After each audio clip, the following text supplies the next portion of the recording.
Hello प्रिय विद्यार्थियों, आप सभी का अपनी पाठशाला में स्वागत है। कक्षा 6 और 7 में गणित विषय की जो कार्यपुस्तिका है उसका कार्यपत्रक 1 हल करेंगे। इससे पहले समझने के लिए हमने OCR कार्यपत्रक को हल किया था और उसके अलावा आधार रेखा मूल्यांकन और OCR मूल्यांकन था, उन दोनों को हल कर लिया था, उसको समझ के हल कर लिया था। इसके बाद में ये गणित विषय में कार्यपत्रक 1 है जो क्रम से इसके बाद में नियमित रूप से चलते रहेंगे। एक बात विशेष रूप से ध्यान रखें, थोड़ा सा समझ के टाइम खर्च करने का प्रयास करें ताकि समझ में आ जाए। केवल नकल करने के उद्देश्य से वीडियो न देखें, समझने के लिए वीडियो देखें। इसमें जो कार्यपत्रक 1 है यहाँ पे सरल वाले को गहरा किया हुआ है, जिसको समझने का प्रयास करें। फिर आगे है मध्यम और आगे है कठिन। तो इसका मतलब ये है कि ये जो कार्यपत्रक है ये सरल वाले कार्यपत्रक है, इसके बाद में थोड़ा मध्यम प्रकार के कार्यपत्रक आएंगे और उसके बाद में लास्ट में से जो कार्यपत्रक आएंगे वे कठिन स्तर के कार्यपत्रक आएंगे। तो अभी कुछ 5-7 कार्यपत्रक होंगे जो सरल स्तर के हैं, थोड़े आसान होंगे, और उसके बाद में मध्यम प्रकार के कार्यपत्रक आएंगे और उसके बाद में कठिन स्तर के कार्यपत्रक आएंगे। तो इसमें कार्यपत्रक 1 है, इसको हल करने के बाद में आप कौन सी दक्षता सीख पाएंगे? संख्याओं को पहचानना। एक तो संख्याओं को पहचानना सीख पाएंगे, अंकों एवं शब्दों में लिखने की समझ बना पाना, यानी अंकों और शब्दों में लिखने की समझ आप इस वीडियो के माध्यम से बना पाएंगे। क्वेश्चन नंबर 1 है इसमें, तो पढ़ करके समझने का प्रयास जरूर करें।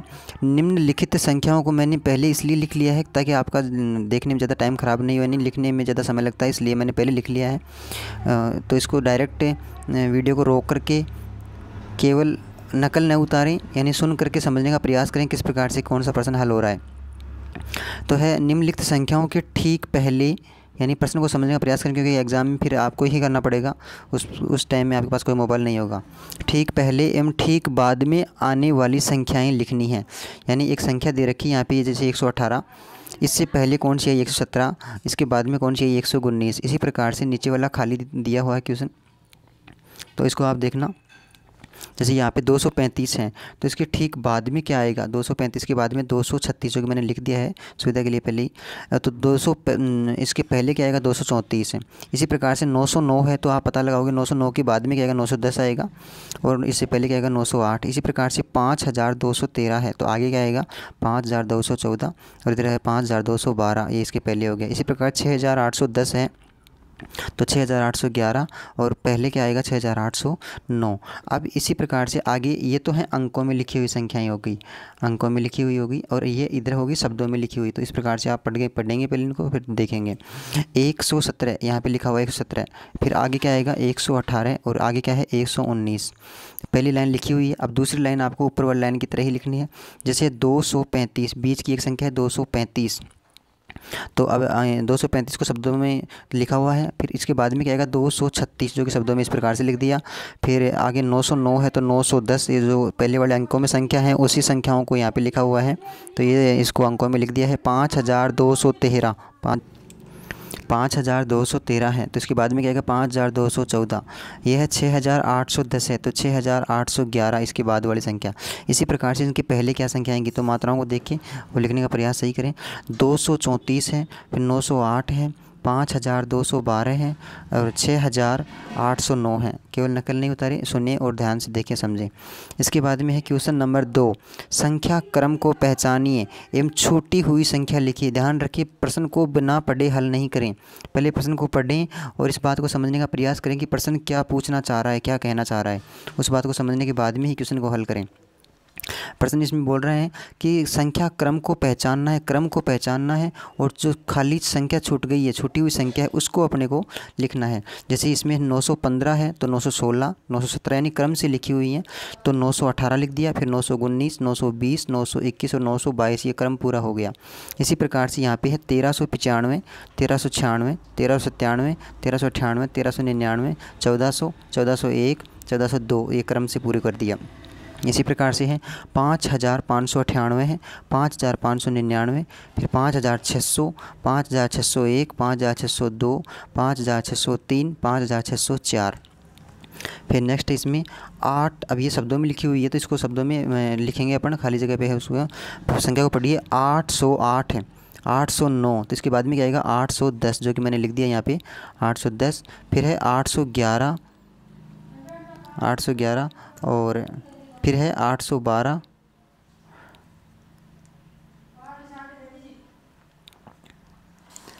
813, ये लाइन थोड़ी ऊपर चल रही है,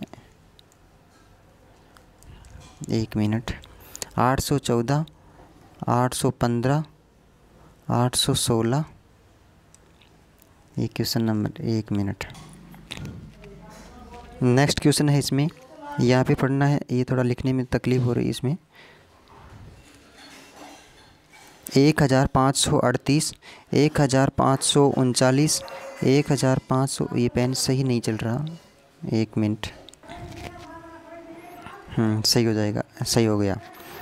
ये है, इस क्वेश्चन को पढ़ रहे थे अपन। 1538 है, उसके बाद में 1539, 1540, 1541, 1542, 1543 और 1544, यानी पूरा करना है आपको उसको, लाइन को।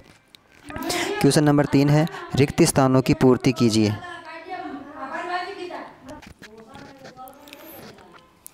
ये इस प्रकार से कंप्लीट हो गया, थोड़ा बीच में स्टॉप हो गया था वीडियो।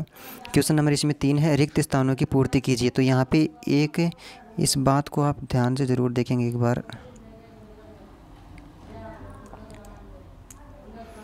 नीचे सैकड़ा है, दहाई है, इकाई है, इनको ज़रूर एक बार नज़र में रखें। 7 सैकड़ा, 9 दहाई और 8 इकाई, मतलब 798, 798। इसी प्रकार से ये संख्या, नीचे वाली संख्या बनी है 9000, फिर 1 सैकड़ा है, 7 दहाई हैं और 2 इकाई हैं, तो 9172 संख्या बनी, 9172। इसी प्रकार से ये है 6295, 6295। फिर आगे है 4430, 4430 है।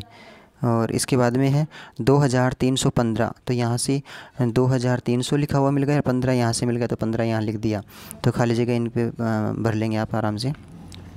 इसी में क्वेश्चन नंबर 4 है, 1008 को शब्दों में लिखा जाता है, यानी 1008 को शब्दों में किस प्रकार से लिखा जाता है, 1008। तो इसमें ये सही हो गया, 1008, इसमें से उत्तर हो जाएगा। संख्या ज्ञान की समझ, निर्देश क्या है इसमें, संख्याओं को चिन्हों, प्रतीकों, नोटों आदि का प्रयोग करते हुए अंकों तथा शब्दों में लिखने के अधिकतम अवसर प्रदान करें। तो आप इस प्रकार से समझने का प्रयास करें। एक बार इस बात का विशेष ध्यान रखें, यह कार्यपत्रक है, ये थोड़ा सरल स्तर का ही है, कठिनाई स्तर का नहीं है। तो इसको आप समझ के हल करोगे तो आपका बेस मजबूत बनेगा और आप धीरे धीरे सीखेंगे, और आगे वाले जो वीडियो होंगे, आगे वाले जो कार्यपत्रक होंगे, उनमें कठिनाई का स्तर बढ़ेगा। तो आप इनको सीखे बिना आगे नहीं बढ़ें, इनको समझने के बाद में आगे बढ़ें। फिर मध्यम प्रकार के आएंगे, फिर कठिन स्तर के कार्यपत्रक आएंगे, तो आप हल नहीं कर पाएंगे। इसलिए आप कार्यपत्रक 1 को अच्छी तरीके से समझने के बाद ही कार्यपत्रक 2 को हल करें। और एक बार में समझ में नहीं आता तो आप 2 बार रिपीट करके देख सकते हैं। अगले वाली वीडियो में फिर मिलेंगे, तब तक के लिए बहुत बहुत धन्यवाद।